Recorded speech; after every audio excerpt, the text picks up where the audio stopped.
As Group 2, we did a job analysis of a radio DJ by way of interview and research. We specifically interviewed two DJs from the contemporary Christian radio station 89.5 KVNE in Tyler. KVNE is a commercial-free, non-profit, and listener-supported radio station serving East Texas.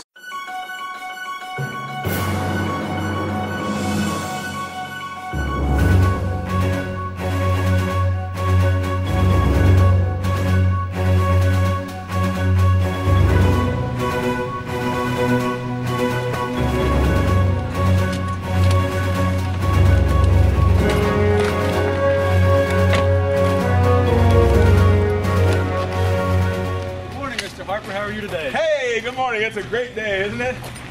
Good morning. Good morning. How are you doing today, Fine, thank you. It's a great day to be on the radio. I know. Let me get the door for you. Thank you very much. God bless you. That's great. Hey, morning. Hey, good morning. Hi. Morning. Hey, nice to see you. Hey, who are you? Good morning, Mike. Charles. Hey, Nice to meet you. Hey, get out of my office. Yes, sir. I love this place.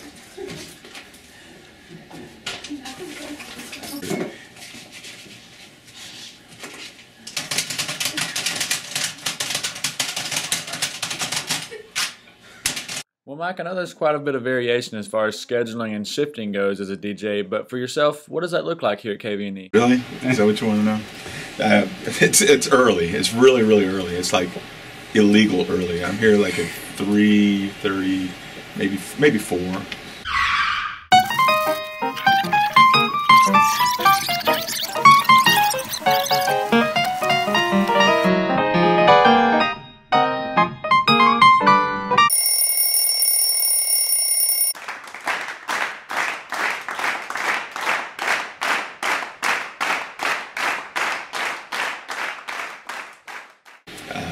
And so it's getting things ready to go. I have a co-host, and she takes care of a lot of the production and the recordings, things that we're going to air that day.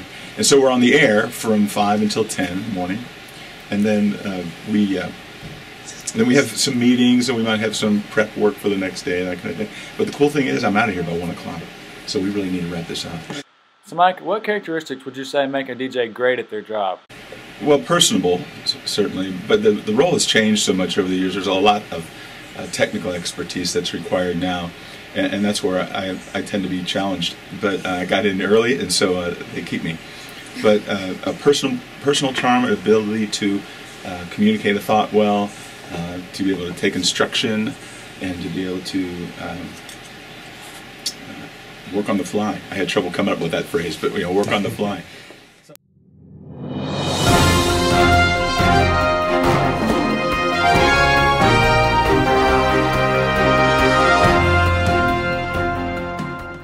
89.5 KVNE. Hey, Thursday is May 1st, National Day of Prayer. Mark it on your calendar.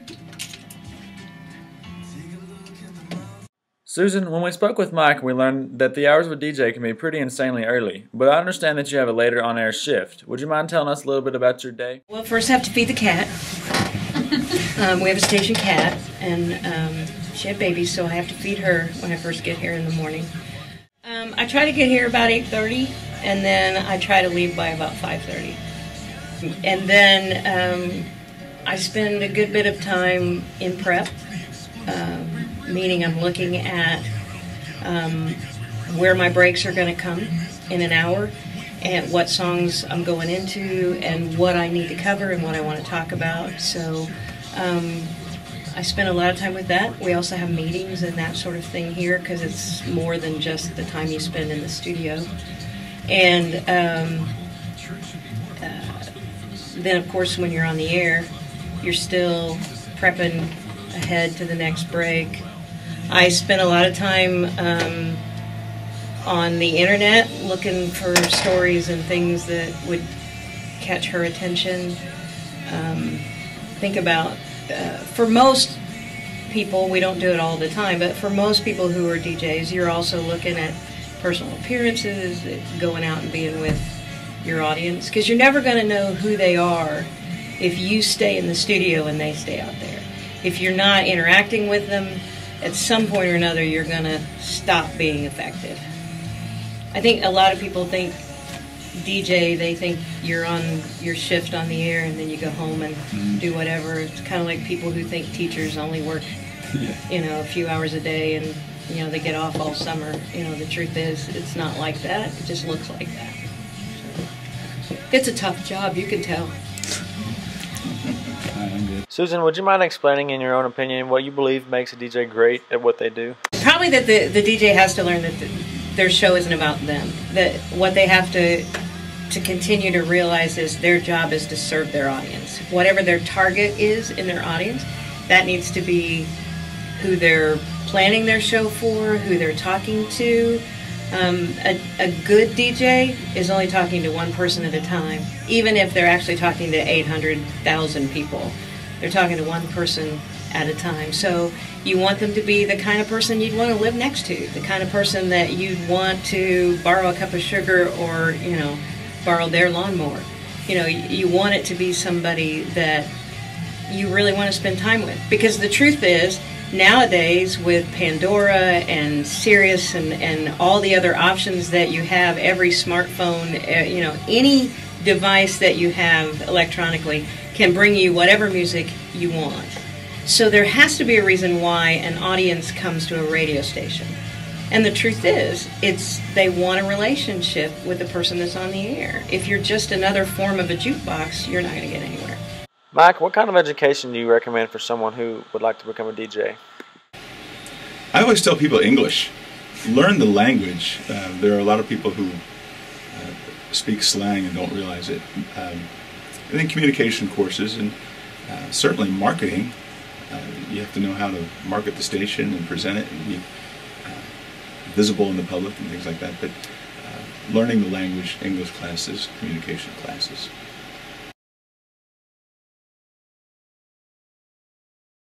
What kind of education did you receive before you started DJing? Actually, did not study to become radio. I studied to become an actor. Was an actor and a director in a small town in Oklahoma. And someone who saw me on stage came and said, "Do you think you can do that behind a mic in radio?" And I, honest enough, said, "Don't know, never thought of it." And that was over 30 years ago. So apparently the answer is yes.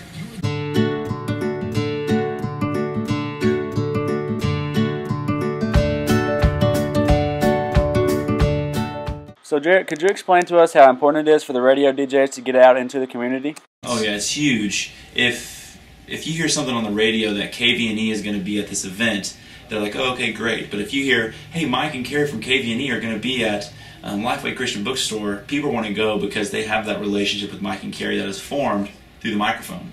Like they've said that they want to talk to an individual person. That feels like when they're turning on the radio in the mornings, that's their daily catch-up with Mike and Carrie, their friends. And so they want to go and hang out with them and be with them because that's the relationship is there. So an event can be hugely successful if their DJs are involved because people want to come and meet the DJ, see the voice behind the microphone.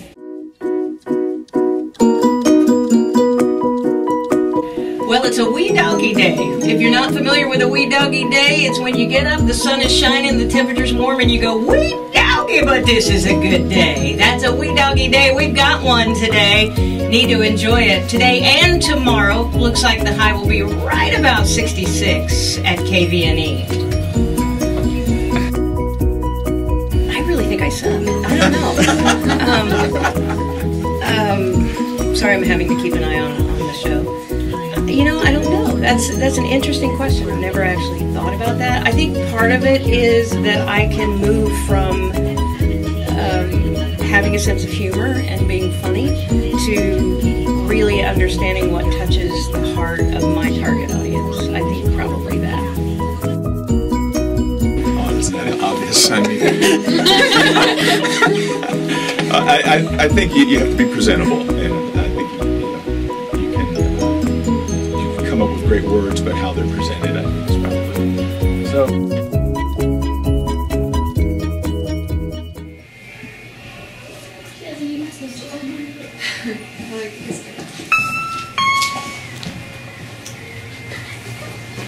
Hi, how are you doing today? Good. Is Dakota here? Yes. Oh, are you all ready? Yeah. I'm L. Trudy. Okay, well, let me show you where it's at. Are these for free? Yes, ma'am. Go right ahead. Well, alright then. Alright, let me show you the way. Yeah, you get them for me. You can just come on back here if you like. Okay. Are these for free too? Sure. Just take Alright. whatever you would like. Pay for it.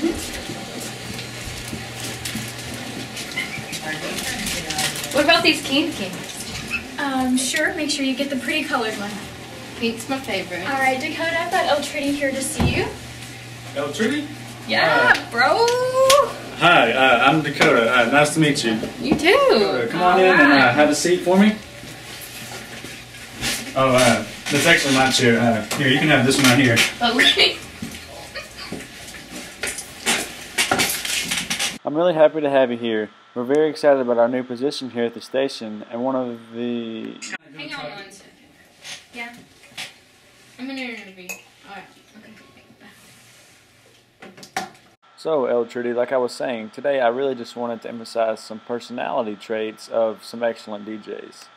Here at our station, we value things like excellent speaking skills, very attentive listening, and generally the ability to pay close attention when holding a conversation. Hey, do you mind listening to me for a second? Which of these traits do you feel qualify you for this job? Everybody loves me. Well, whenever you're on air, how do you correspond with your listeners? That's a tough question. I usually don't take calls. That's something we're really high on here at our station, is taking calls from our listeners and corresponding with them like on a one-on-one basis. So you don't think that you would do something like that? They can check my Facebook.